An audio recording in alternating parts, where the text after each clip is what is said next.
और चलिए अब जरा बताते हैं आपको कि ज़ेलेंस्की का ये गद्दार जानी कौन है। शायद ज़ेलेंस्की को भी नहीं पता है कि उनकी जासूसी हो रही है।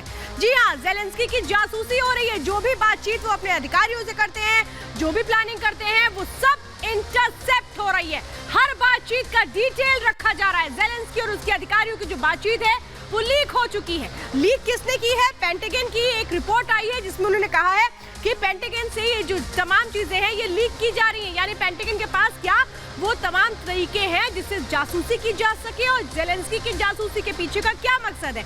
सीक्रेट रिपोर्ट जो यूएस मीडिया के हाथ लगी है वो इस ओर इशारा कर रही है कि अमेरिका जासूसी करा रहा है, लेकिन वो इससे इनकार कर रहा है क्योंकि अभी फिलहाल जबरदस्त दोस्ती है यूक्रेन और अमेरिका की। लेकिन अमेरिका क्या इस वक्त जासूसी करा रहा है यूक्रेन की राष्ट्रपति की, ये कई मायनों में बेहद अहम हो जाता है। लेकिन अब आगे के लिए अपने आप को कैसे हथियारों के तौर पर मजबूत किया जा रहा है, जो रूस है वो किस पर जबरदस्त हमला कर सकता है, क्या वर्ल्ड वॉर 3 होने वाला है, इससे जुड़ी अंदर खबर देखिए।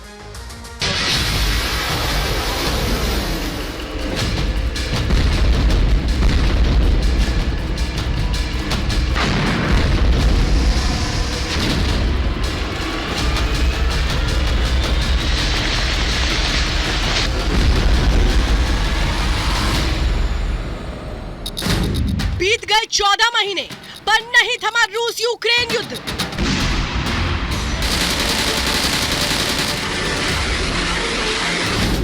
नब्बे के दशक तक किया राज, अब यूक्रेन से जंग जारी।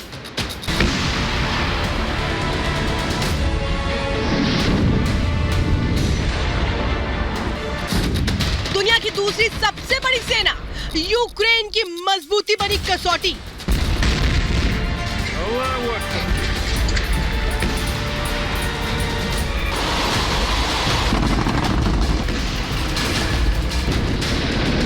पिछले साल 24 फरवरी को जब पुतिन की सेना ने यूक्रेन पर हमला बोला था, तब कयास लगाए जा रहे थे कि सुपर पावर रूस की यूक्रेन से ये जंग लंबी नहीं खिंचेगी। रूसी राष्ट्रपति व्लादिमीर पुतिन किसी भी कीमत पर पीछे हटने को तैयार नहीं है और वोलोदिमीर ज़ेलेंस्की भी अपनी नीति साफ कर चुके हैं। ज़ेलेंस्की कई बार कह चुके हैं कि यूक्रेन के लोग अपनी आखिरी सांस तक इस जंग को लड़ेंगे और जीतेंगे। ऐसे में रूस और यूक्रेन के बीच छिड़ी जंग पहले से घातक होती जा रही है। युद्ध के शुरुआती दिनों में माना जा रहा था कि रूस के सामने यूक्रेन को घुटने टेकने में देर नहीं लगेगी, लेकिन ज़ेलेंस्की की फौज डटी हुई है। जंग को छिड़े 1 साल 2 महीने से ज्यादा का समय बीत चुका है। सवाल ये है कि दुनिया की दूसरी सबसे बड़ी और मजबूत फौज से यूक्रेन अब तक कैसे लड़ पा रहा है, कैसे अपने से 10 गुना ज्यादा मजबूत इकोनॉमी रूस के सामने यूक्रेन टिका है। यूक्रेन को कहां से और किस तरह की मदद मिल रही है, यूक्रेन किस तरह के हथियारों की बदौलत रूस से जंग लड़ रहा है। अंदर की खबर में आज आपको इन्हीं सवालों के जवाब देंगे। 90 के दशक तक रूस का हिस्सा रह चुका यूक्रेन न तो पैसों के मामले में कहीं टिकता है और न ही रूस के सामने सैन्य ताकत के मामले में कहीं टिकता है। डिफेंस के क्षेत्र में रूस दुनिया का दूसरा सबसे बड़ा मजबूत देश है। रूस से आगे सिर्फ अमेरिका है। यूक्रेन 22वें स्थान पर है। रूस के पास 9 लाख से ज्यादा एक्टिव जवान हैं, जबकि 20 लाख जवान रिजर्व हैं। यूक्रेन के पास 2 लाख एक्टिव जवान हैं और 9 लाख रिजर्व हैं।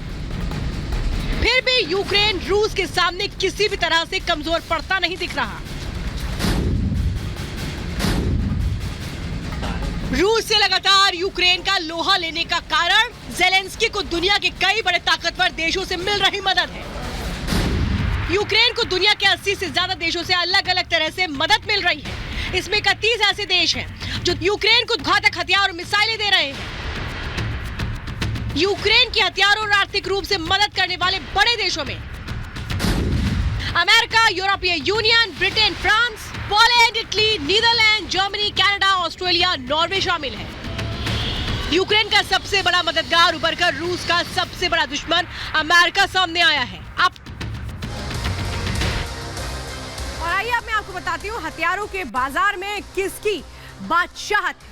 हथियारों के बाजार में फिलहाल अगर देखें तो अमेरिका का कब्जा है। अमेरिका ये सोचता है कि पूरी दुनिया को वो हथियार सप्लाई करना शुरू कर दे, उससे उसका दबदबा बढ़ जाए। अभी अगर हम देखें तो उसकी हिस्सेदारी हथियार बाजार में 37% की है। अमेरिका के बाद किसी का नंबर आता है तो वो रूस का नंबर आता है, उसकी 20% हिस्सेदारी है। रूस के बाद तीसरे नंबर पर अगर कोई देश आता है तो वो है फ्रांस, जिसकी 8.3% हिस्सेदारी है। चौथे नंबर पर आता है जर्मनी, जिसकी 5.5% हिस्सेदारी है, और छठे नंबर पर सामने आता है चीन, जिसकी 5.2% हिस्सेदारी है। तो ये है पूरा खेल, और इस खेल को ही आगे बढ़ाने की कोशिश अमेरिका कर रहा है।